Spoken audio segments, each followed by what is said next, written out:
Olá, aqui é o Luiz, seja bem-vindo ao canal Viver de Confecção. E nesse vídeo eu vou compartilhar com você como formalizar pedidos de uma confecção de camisetas, ok?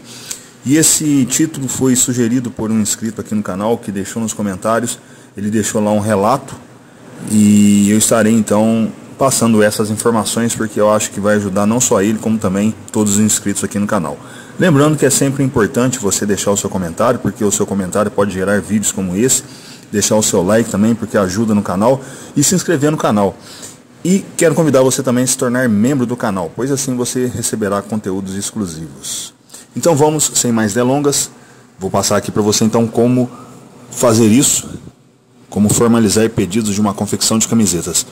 Eu dividi aqui em 6 passos, tá, que você pode aplicar aí na sua confecção. O primeiro passo é você estabelecer o pedido mínimo de peças. É a primeira coisa que você deve fazer aí na sua confecção. Eu aqui estabeleci o pedido mínimo de 20 peças. Tá? Dá para fazer abaixo de 20? Até dá, só para quem é cliente já recorrente, quem já é parceiro de negócio. Aí você pode fazer menos quantidade, porque aí você vai atender a necessidade de um parceiro, diferente de uma pessoa que está chegando agora, né? Então eu acho muito importante você estabelecer o seu pedido mínimo. Algumas pessoas colocam um pedido mínimo de 10 peças, outras de 15 e 20 peças para mim atende o meu custo de produção, porque isso é importante, porque se você for fazer uma peça ou duas, provavelmente você vai ter que cobrar muito caro por essas peças, né, uma ou duas, e mesmo assim ainda não valerá a pena, dependendo aí do seu custo de produção. Isso é muito importante, você saber o seu custo de produção diário, tá? É como um pedreiro, né? Você pode perceber aí, muitas pessoas têm dificuldade de contratar um pedreiro. Por quê? Porque o pedreiro geralmente ele gosta de pegar o serviço por empreita. Porque assim ele vai conseguir manter ali uma renda, uma receita que valerá a pena o trabalho, né? Mesmo se você chamá-lo para um dia só. Aqui na cidade, eu não sei exatamente o valor que eles estão cobrando, mas geralmente gira em torno de 200 a 250 reais, tá? A diária de um pedreiro. Esse é o seu custo de produção? O meu é muito maior do que isso. Então, por isso que eu estabeleci o pedido mínimo de 20 peças, tá? Esse é o primeiro passo. Você deve descobrir o seu pedido mínimo, ok? O segundo passo é você avaliar suas condições de entrega. Avaliar suas condições de entrega você precisa avaliar o que você já está produzindo, porque provavelmente você já terá uma produção em andamento, você já terá algum cliente que te fez um pedido, e você precisa entregar esse pedido primeiro antes de pegar outro. Já teve casos aqui, nesse ano, de eu dispensar vários trabalhos, e trabalhos interessantes. Teve um trabalho aí que foi de 590 peças, eu não tive condições de fazer devido ao prazo. E o cliente é cliente assim que paga direitinho, é um cliente que corretíssimo, tá? Mesmo assim, eu não pude pegar. Por quê? Porque eu avaliei as minhas condições de entrega e vi que era impossível de fazer aquela quantidade de peças em 15 dias. Não era possível, por quê? Porque eu já tinha uma produção em andamento, eu ia comprometer toda a produção, ia dar um transtorno danado e eu poderia, né, como dizem aí, queimar o meu filme com o cliente. Então eu preferi você não pegar dependendo da sua condição. É muito importante que você avalie as condições de entrega. Uma vez que você avaliou as condições de entrega, você vai para o terceiro passo, que é receber 50% de entrada, tá? Passou por esses filtros anteriores, tá?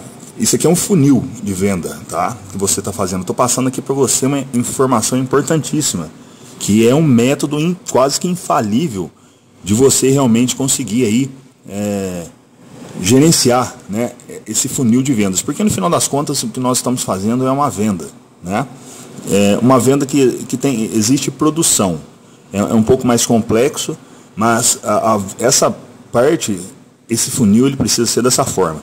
Então, eu aqui na minha confecção, de todos os clientes, Luiz, você recebe de todos os clientes 50% de entrada? De novo, se for um parceiro de negócio, eu tenho um cliente que faz pedidos mensalmente, tá? E ele paga com 7 dias após a entrega. Então, eu dispenso, nesse caso, apenas esse cliente em específico, esse 50% de entrada. Agora, os outros clientes que estão chegando, eu sempre pego esse 50% de entrada. Porque isso vai Garantir que você já tenha recebido, né? Você já terá 50% de chance, se caso o cliente não pagar, você não terá um prejuízo total de 100%, tá? Mas praticamente assim, eu nunca tive problema de todos os clientes que eu recebi 50% de entrada, combinar com ele, né? Porque assim que eu deixo claro que ele está dando entrada agora e o restante será pago no dia que eu entregar as peças. Então, o ideal é que você não entregue as peças, se as peças você já recebeu 50% e você combinou a data de entrega, e aí você já avisa para o seu cliente, ó, as peças estão prontas, você pode fazer o pagamento dos outros 50%, seja por meio de Pix, cartão, né, ou dinheiro vivo, e que aí eu vou te entregar o material. Se você fizer isso na fase de negociação, não tem como dar errado, tá? Nunca deu errado para mim. Nunca deu errado para mim. Sempre que eu peguei 50% de entrada, eu sempre recebi os outros 50%. Ok? Então isso é muito importante. E o quarto passo é você fazer o layout da peça depois de ter recebido os 50% de entrada, para que você possa enviar para o seu cliente para aprovação. O que eu fazia antes? Antigamente eu fazia layout. Primeiro a gente tem que entender que quando eu não sei se você tem funcionários ou não, mesmo se você tiver funcionários, ou seja, você que faça o layout ou mockup, quando você senta no seu computador ou no seu notebook aí para poder desenvolver, o que você está fazendo? Você está usando do seu tempo que poderia ser empregado em outra coisa, né? Por exemplo, você poderia estar cortando ou imprimindo as peças. Então você está cedendo o seu tempo para fazer um layout ou mockup para enviar para o cliente. Então ali você já deveria estar monetizando aquele tempo, né? Então é por isso que eu deixo claro para o cliente que eu só faço layout após o envio dos 50% de entrada, tá? E aí você dá um ou 2 dias ou 3 dias que for para o desenvolvimento do layout, para que ele possa ser aprovado, para que você possa dar início à produção. Pedir a malha, né? Você fazer toda a logística aí, desenvolver as artes, né? Propriamente dita, as telas e tudo mais, tá? Então, é isso. Jamais, eu sugiro para você que jamais faça o layout sem receber antes os 50% de entrada, porque você vai evitar dor de cabeça. E se caso o cliente não gostar, não concordar, tudo bem, tá? Por quê? Porque geralmente a maioria dos clientes concordam, tá? Agora, se a pessoa chegar para você, mas esse negócio de você pedir metade do valor sem antes eu aprovar, isso não é justo. Eu falo, não, tudo bem, eu concordo com você. Aí você pode responder assim, mas infelizmente essa é a forma que eu trabalho. E se o cliente realmente estiver interessado em fazer, em produzir, ele vai pagar os 50% e aí você poderá então fazer o layout, tá? Então isso vai acontecer, é o seu método, é a sua empresa, tá? Primeiro, você é responsável pela sua empresa, não é o seu cliente, né? Então essa é uma maneira até mesmo de você filtrar clientes em potencial. Aqueles clientes que poderão te dar dor de cabeça, provavelmente não, digamos assim, não gostarão, né, não irão gostar do seu método e irão embora. E está tudo bem, você quer clientes de qualidade, tá? Então, faça isso que eu tenho certeza que vai dar certo. O quinto passo é você produzir o pedido de acordo com o layout. Então, no layout você precisa ter todas as informações, né, o tamanho do silk, quantidade de cores, a malha, se é malha fria, se é malha de algodão, se é malha piquê, né, se for camisa polo, se houver algum detalhe, se houver punho nas mangas, se houver a gola de outra cor, se houver recortes na camiseta, nas peças, né? Então, todas as informações deverão estar contidas no seu layout. E o cliente, a quantidade, principalmente a quantidade, outro ponto que eu acabei de lembrar. Quando você for fechar com o seu cliente, você deve ter aí uma tabela de medidas para que você possa enviar com todas as medidas. Se for um cliente à distância, eu faço isso, funciona muito bem, tá? Ou se o cliente insistir, você pode desenvolver uma grade com todos os tamanhos disponíveis de camisetas básicas. O ideal é que você tenha todos os tamanhos disponíveis de acordo com as peças que você trabalha. Se for camisetas básicas, tradicionais, se for camisa polo, se for camisa social, mesmo calças, tá? Você então deve ter a grade. É importante, porque existem pessoas que precisam experimentar antes, para que ela possa ter certeza de que não vai dar errado. E isso também será uma forma de você garantir que você não terá problemas, porque o cliente fechará a partir da sua grade de tamanhos.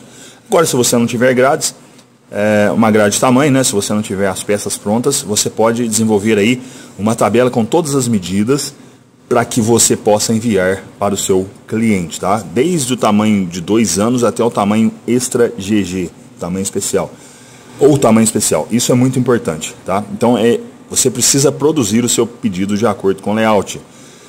Se for silkscreen, a aplicação, se for DTF, se for bordado, se for sublimação, tudo isso precisa ficar muito bem claro, ok? Tipo de peça, tipo de malha, como eu falei, é muito importante que você faça isso. Produza o pedido de acordo com o layout. E o sexto e último passo, se você realizou todos os passos anteriores, você fez tudo certinho, direitinho, basta você entrar em contato com o seu cliente, ou mesmo o seu cliente saberá a data de entrega que foi estabelecido lá no segundo passo, né? Deixa eu ver aqui, deixa eu voltar aqui se foi no segundo passo. Exatamente, você avaliou suas condições de entrega, então aqui no sexto passo, você vai simplesmente entregar e receber os 50%. Se foi tudo acordado, seu cliente vai pagar, talvez ele faça a retirada aí na sua empresa, ou se você for enviar, você entra em contato, simplesmente avise. Olha, fulano, as suas peças estão prontas, está aqui a chave Pix para a realização dos outros 50%, e aí cabe a você pode receber primeiro para poder enviar depois, ou então o seu cliente pode fazer a retirada aí na sua empresa e você recebe no ato, tá? Existem essas duas formas.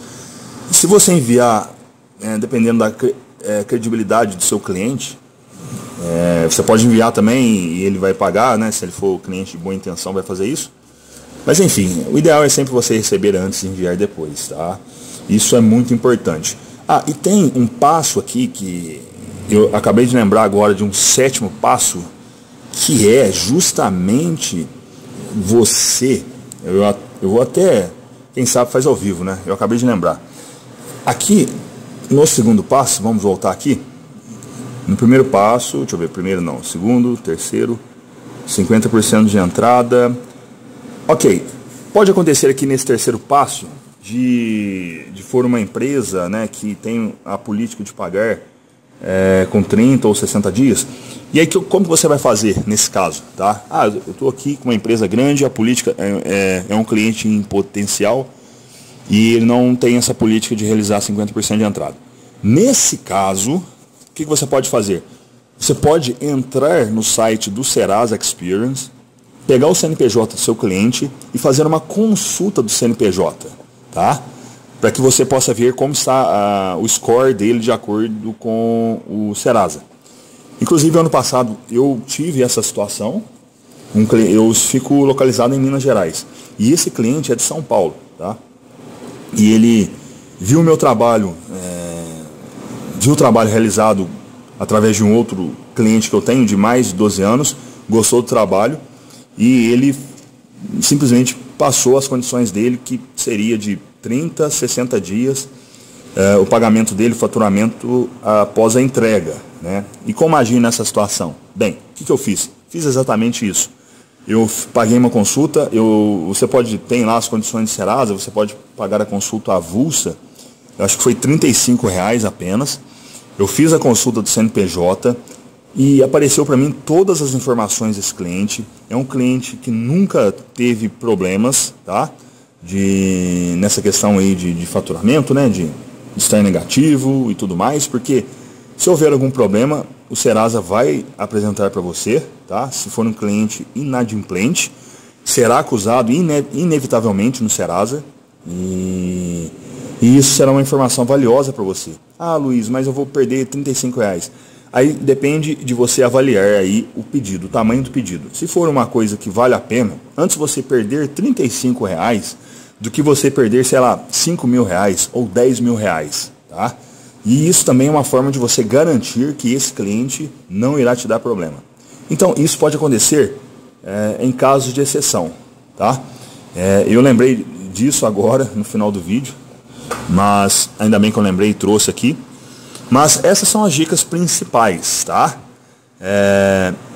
Para que você possa então realmente formalizar pedidos de uma confecção de camisetas de forma que você garanta que você realizará um trabalho de qualidade, né? E que também o seu cliente ficará satisfeito e principalmente você garantirá que você terá receita e não terá dor de cabeça. Então é isso. Espero que você tenha gostado desse vídeo. Se você gostou, mais uma vez eu peço seu like, peço para que você faça a sua inscrição aqui no canal e peço a você também que se torne membro do canal, pois assim você receberá conteúdos exclusivos do canal Viver de Confecção, ok? Deixo para você um forte abraço, muito obrigado pelo seu tempo e atenção em assistir esse vídeo e nos vemos no próximo vídeo. Até lá!